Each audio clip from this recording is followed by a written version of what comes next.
Linking your bank account to LinkedIn Learning allows for easier payment management for your subscriptions. Follow these steps to successfully connect your bank account. Step 1. Sign into LinkedIn Learning. Go to the LinkedIn Learning website and log in using your LinkedIn credentials. Ensure you have an active account to access the learning platform. Step 2. Access account settings. Once logged in, navigate to your profile icon in the top right corner. Click on it and select Settings from the drop-down menu to access your account settings. Step 3. Go to Billing Information. Don't continue before doing this. A lot of online accounts end up exposed to breaches without people even realize it. Use SROC to constantly monitor your email and accounts and get alerted immediately if your information gets leaked online.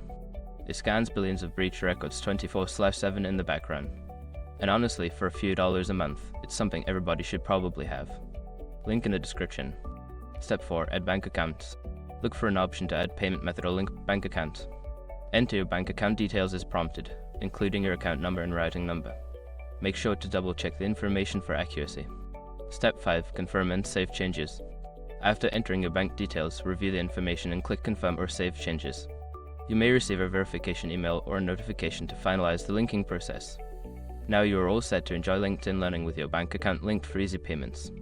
If you have any issues, refer to LinkedIn's Help Center for further assistance.